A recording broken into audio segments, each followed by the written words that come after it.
जय हिंद साथियों, स्वागत है आपका हमारे चैनल पर जहां पर हम आपके लिए लाते हैं नवीनतम सरकारी नौकरी की अपडेट्स और करियर से जुड़ी हर महत्वपूर्ण जानकारी। दोस्तों, आज हम बात करने जा रहे हैं एसएससी स्टेनोग्राफर ग्रेड सी और डी रिक्रूटमेंट 2025 के बारे में, जो आपके लिए एक सुनहरा अवसर लेकर आया है। 261 सरकारी नौकरियों का मौका, वो भी केंद्र सरकार के विभिन्न मंत्रालय और विभागों में। ये 261 केवल वैकेंसी अभी के लिए है, लेकिन आगे आने वाले भविष्य में इनकी संख्या और भी बढ़ेगी। दोस्तों, अगर आप 12वीं पास हैं, आपको एक ऐसी सरकारी नौकरी की तलाश है जो एक स्थिर सम्मान और शानदार सैलरी पैकेज दे, तो ये वैकेंसी आपके लिए बहुत ही महत्वपूर्ण और उपयोगी साबित होगी। तो चलिए शुरू करते हैं आज का वीडियो। सबसे पहले हम वैकेंसी के ओवरव्यू की बात करते हैं। तो वैकेंसी जो हमारा ऑर्गेनाइजेशन यानी कौन सा कमीशन इसको कंडक्ट कराएगा, तो स्टाफ सिलेक्शन कमीशन मतलब एसएससी सभी लोग जानते हैं इसको कंडक्ट कराएगा। मतलब इसकी जिम्मेदारी किसको किसको दी गई है? स्टाफ सिलेक्शन कमीशन को। वैकेंसी का नेम क्या है? स्टेनोग्राफर ग्रेड सी और डी। मतलब जो हमारा सेंट्रल गवर्नमेंट है यानी कि जो केंद्र सरकार है, उसमें जितने भी मंत्रालय और जितने भी विभाग हैं सभी में स्टेनोग्राफर की जो नियुक्ति होती है वो कौन करता है? एसएससी करता है। ठीक है, जिसमें ग्रेड सी और डी दो टाइप के पद होते हैं, उनकी नियुक्ति एसएससी करता है। ठीक है, टोटल पोस्ट की बात करें 261 वैकेंसी है। 261 वैकेंसी अभी है फिलहाल, लेकिन आगे आने वाले भविष्य में इसकी संख्या बढ़ जाएगी। ठीक है, एप्लीकेशन मोड आपका ऑनलाइन रहता है। लास्ट डेट की बात करें तो 26 जून 2025 तक आप इसमें आवेदन कर सकते हैं। ठीक है, ऑफिशियल वेबसाइट ssc.gov.in इसकी ऑफिशियल वेबसाइट है, जहां से आप complete detail complete notification download कर सकते हैं, देख सकते हैं, पढ़ सकते हैं। ठीक है, अब हम बात करने वाले हैं इंपॉर्टेंट डेट्स की, यानी कि इस फॉर्म से संबंधित कौन कौन सी इंपॉर्टेंट डेट्स है। तो सबसे पहले एप्लीकेशन बिगिनिंग यानी कि एप्लीकेशन आपका 6 जून से स्टार्ट हो चुका, मतलब आज जब मैं ये वीडियो शूट कर रहा हूं तो आपका एप्लीकेशन स्टार्ट हो चुका है। ठीक है, लास्ट डेट की बात करें तो 26 जून तक आप इसको अप्लाई कर सकते हैं, शाम को रात के 11 बजे तक। ठीक है, रात के 11 बजे तक आप इसको अप्लाई कर सकते हैं। फी पेमेंट की बात करें तो 27 जून तक आप इसकी फीस जमा कर सकते हैं और करेक्शन विंडो भी आपको दिया गया है, यानी कि 1 से 2 जुलाई के बीच आप इसमें अगर फॉर्म में कोई भी गलती आपसे होती है तो इसको करेक्ट भी कर सकते हैं। ठीक है, इसके बाद बात करते हैं कंप्यूटर बेस्ड एग्जामिनेशन टेस्ट, यानी कि जो इसका प्री एग्जामिनेशन होगा सीबीटी कंप्यूटर बेस्ड टेस्ट, वो आपका 6 से 11 अगस्त के बीच में होगा, जो कि कैलेंडर में दिया गया है, नोटिफिकेशन में मेंशन है। ठीक है, अगर कोई भी चेंजेज होता है तो आपको हमारी वेबसाइट रोजगारबुक.in और हमारे चैनल रोजगार बुक पर उसकी अपडेट मिल जाएगी। ठीक है, अपडेट पाने के लिए आप हमारे चैनल को जरूर सब्सक्राइब कर लें ताकि लगातार आपको अपडेट मिलती रहे। अब हम बात करते हैं आवेदन फीस की। तो आवेदन फीस के लिए जनरल, ओबीसी, ईडब्ल्यूएस कैंडिडेट के लिए 100 रुपये फीस रहेगी।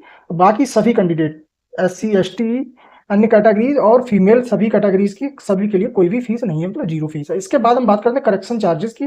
तो करेक्शन चार्जेस में फर्स्ट टाइम में आपको 200 रुपये देना पड़ेगा, सेकंड टाइम में आपको 500 रुपये देना पड़ेगा। ठीक है, इसमें कैटेगरीज नहीं दी गई, तो मोस्टली ये सभी कैंडिडेट्स के लिए होगा। ठीक है, यानी कि कोई भी कैंडिडेट अगर करेक्शन करता है तो फर्स्ट टाइम में आपको 200 रुपये चार्ज देना पड़ेगा, सेकंड टाइम में आपको 500 रुपये का चार्ज देना पड़ेगा अगर आप फॉर्म गलत अप्लाई करते हैं तो।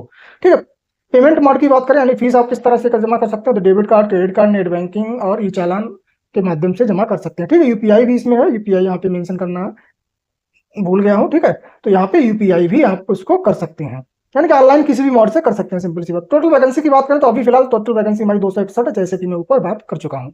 अब हम बात करते हैं क्वालिफिकेशन की। तो क्वालिफिकेशन के लिए सबसे पहले हम बात करते हैं ग्रेड सी। जैसा कि आप जानते हैं दो तरह की वैकेंसी है इसमें, ग्रेड सी और ग्रेड डी। तो ग्रेड सी के लिए क्या है? पास्ड 10+2 यानी कि इंटरमीडिएट फ्रॉम रिकॉग्नाइज्ड बोर्ड। ठीक है, दोनों के लिए आपकी जो क्वालिफिकेशन है, एजुकेशन क्वालिफिकेशन, वो केवल 10+2 ही है। ठीक है, लेकिन चेंजेस कहाँ पर? चेंजेस आपका है जो स्टेनोग्राफी स्किल टेस्ट है। ठीक है, तो स्टेनोग्राफी स्किल टेस्ट है, इसमें इंग्लिश 40 मिनट और हिंदी 55 मिनट में आपको 100 वर्ड पर मिनट टाइप करना रहता है। किसके लिए? ग्रेड सी के लिए, यानी कि इंग्लिश के 40 मिनट में आपको 100 वर्ड पर मिनट टाइप करना रहेगा 40 मिनट तक। ठीक है, 10 मिनट का आपका डिक्टेशन होगा। ठीक है, इसकी तरह से स्टेनोग्राफी स्किल टेस्ट जो ग्रुप डी होता है उसमें क्या रहता है? 55 मिनट इंग्लिश के लिए रहेगा और 65 मिनट आपका हिंदी के लिए रहेगा। ठीक है, कितना? 80 वर्ड पर मिनट। यानी चेंजेस कहाँ पर? हमारा यहाँ पर 100 वर्ड पर मिनट की आपको स्पीड चाहिए स्टेनो की, और यहाँ पर आपको 80 वर्ड पर मिनट की स्पीड चाहिए स्टेनो की। ठीक है, आप दोनों पोस्ट के लिए अप्लाई करेंगे, आपका टेस्ट होगा। टेस्ट में अगर आपके 100 वर्ड पर मिनट से के बराबर या एबव स्पीड आती है तो आप ग्रेड सी के लिए और ग्रेड डी के दोनों के लिए एलिजिबल होंगे। अगर 100 से नीचे आपकी स्पीड आती है तब आप 80 तक आती है आपकी, ठीक है, तो आप ग्रेड डी के लिए एलिजिबल होंगे। ठीक है, 80 के नीचे आप फेल माने जाएंगे। इसके बाद हम बात करते हैं एज लिमिट की। तो एज लिमिट आपका 1 अगस्त 2025 के अकॉर्डिंग आपका एज लिमिट काउंट होगा। तो मिनिमम एज की बात करें तो मिनिमम एज आपकी 18 साल रहेगी, और जो मैक्सिमम एज है तो मैक्सिमम एज के लिए जो ग्रेड सी की वैकेंसी है उसके लिए 30 साल होती है, ग्रेड डी के लिए 27 साल होती है। जो आपको एज रिलैक्सेशन मिलेगा वो सेंट्रल गवर्नमेंट के रूल के अनुसार मिलेगा, मतलब ओबीसी के लिए 3 साल और SC ST के लिए 5 साल और अदर कैटेगरीज के लिए आप ऑफिशियल नोटिफिकेशन विजिट कर सकते हैं। इसके बाद इंपॉर्टेंट लिंक्स यानी कि महत्वपूर्ण जो लिंक है इसके लिए क्या है? ये लिंक सारे आपको हमारी वेबसाइट www.rozgarbook.in पर मिल जाएंगे, वहां पर पोस्ट मिल जाएगी। इसका लिंक मैं डिस्क्रिप्शन में आपके लिए दे दूंगा, वहां से इस पूरा कंप्लीट पोस्ट को देख सकते हैं और ये लिंक भी आपको वहां पर मिल जाएंगे। ठीक है, यहाँ पर मैंने OTR का लिंक दे रखा है, इसके बाद आवेदन करने के लिए लिंक, नोटिफिकेशन का लिंक, ऑफिशियल वेबसाइट, और आप हमारे व्हाट्सएप ग्रुप को जरूर ज्वाइन कर ले ताकि आपको अपडेट मिलती रहे। ठीक है, इसके बाद आवेदन कैसे करना है? आवेदन करने के लिए आपको सिंपल सबसे पहले SSC का OTR भरना पड़ेगा, जिसका मैंने लिंक ऊपर दे रखा है। वहां से SSC में आप अपना OTR यानी वन टाइम रजिस्ट्रेशन आपको करना रहेगा। उसके बाद क्या रहेगा, आपको लॉगिन करना रहेगा। जो आपकी रजिस्टर्ड ID रहेगी, आपको पासवर्ड एक बनाना पड़ेगा, उससे आप लॉगिन करेंगे। लॉगिन करने के बाद आपको नोटिफिकेशन मिलेगा, यानी कि जिस पोस्ट के लिए आप अप्लाई करना चाहते हैं उस पोस्ट के नोटिफिकेशन पे जाकर आप उस पोस्ट को अप्लाई करेंगे। अप्लाई करने के बाद अपनी सारी डिटेल फिल करने के बाद आप 100 रुपए की फीस जमा करने के बाद उस फॉर्म को सबमिट कर पाएंगे। ठीक है, इसके बाद अगर हम अन्य जानकारी की बात करें, अन्य जानकारी में सबसे पहले हम बात करते हैं सिलेक्शन प्रोसेस की, यानी SSC का सिलेक्शन प्रोसेस क्या रहता है। तो SSC के सिलेक्शन प्रोसेस में सबसे पहले आपका होगा कंप्यूटर बेस्ड टेस्ट। सबसे पहले आप फॉर्म अप्लाई करेंगे, फॉर्म अप्लाई करने के बाद आपको एडमिट कार्ड जारी होगा। एडमिट कार्ड होगा आपका कंप्यूटर बेस्ड टेस्ट के लिए। ठीक है, टेस्ट में क्या क्या आएगा? टेस्ट में आपके 3 पोर्शन रहते हैं। फर्स्ट पोर्शन आपका होगा जनरल इंटेलिजेंस और रीजनिंग का, जिसमें 50 क्वेश्चन होंगे 50 नंबर के। दूसरा आपका पोर्शन होगा जनरल अवेयरनेस का, जिसमें 50 क्वेश्चन होंगे 50 नंबर के। तीसरा पोर्शन रहेगा आपका इंग्लिश लैंग्वेज का और कंप्रीहेंशन का, जिसमें आपके 100 क्वेश्चन होंगे 100 नंबर के। ठीक है, टोटल आपके 200 नंबर का आपका पेपर रहेगा। ठीक है, टोटल टाइम आपको मिलेगा 2 घंटे का, सॉरी, यानी 2 घंटे का आपको टाइम मिलेगा। नेगेटिव मार्किंग की बात करें तो 0.25 मतलब 1/4 की नेगेटिव मार्किंग रहेगी। ये क्वेश्चन 1 नंबर का है तो 0.25 का मतलब हो गया 1/4, मतलब 4 क्वेश्चन गलत होने पर आपका एक सही क्वेश्चन गलत माना जाएगा, यानी कि एक गलत क्वेश्चन के लिए आपके 0.25 मार्क्स का डिडक्शन किया जाएगा। ठीक है, मिनिमम क्वालिफाइंग मार्क्स आपके सिंपल, इसका कोई मतलब नहीं रहता है। ठीक है, फिलहाल मिनिमम क्वालिफाइंग मार्क्स हैं। इसके बाद आपका जो टेस्ट हो जाएगा, इसकी आपके बाद मेरिट लगेगी। मेरिट के बाद आपका सिलेक्शन स्टेनोग्राफी टेस्ट के लिए होता है, तो आपका स्टेनोग्राफी टेस्ट भी होगा। ठीक है, स्टेनोग्राफी टेस्ट में भाई आप ग्रेड C के लिए 100 वर्ड पर मिनट और ग्रेड D के लिए 80 वर्ड पर मिनट की आपकी स्पीड होनी चाहिए। तो ये सीधा सा सिंपल सा इसका सिलेक्शन प्रोसेस है। इसके बाद आपका फाइनल मेरिट लगेगी, डॉक्यूमेंट वेरिफिकेशन वगैरह सब होगा और फाइनल मेरिट लगेगी।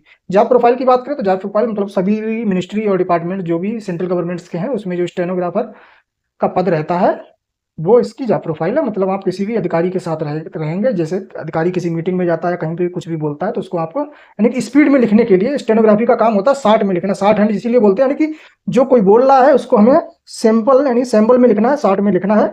तो इसका काम यही रहता है। ये जो उच्च अधिकारी होते हैं उनके साथ आपको रहना रहेगा, और जो भी वो बोलते हैं कोई अन्य कुछ बोलता है यानी जिस उससे संबंधित जो भी है वो आपको 60 में यानी कि स्पीड में उसको लिखना रहेगा, बाद में उसको कन्वर्ट करना रहेगा। ठीक है, तो ये इसका काम होता है, यही इसकी जॉब प्रोफाइल होती है। बहुत ही अच्छी और रिस्पेक्टिव जॉब है। तो इसके लिए जो भी कैंडिडेट एलिजिबल है जरूर फॉर्म अप्लाई करें और अच्छे से तैयारी करें। आशा करता हूँ वीडियो आपके लिए यूजफुल रहा होगा। ऐसे इन्फॉर्मेटिव वीडियो के लिए आप हमारे चैनल रोजगार बुक को जरूर सब्सक्राइब कर लें ताकि लगातार आपको अपडेट्स मिलती रहे। किसी भी सहायता, किसी भी क्यूरी, एग्जाम से संबंधित कोई समस्या, फॉर्म से संबंधित कोई समस्या हो तो आप कमेंट बॉक्स में कमेंट कर सकते हैं, आपकी पूरी सहायता की जाएगी। मिलते हैं अगले वीडियो में, तब तक के लिए जय हिंद।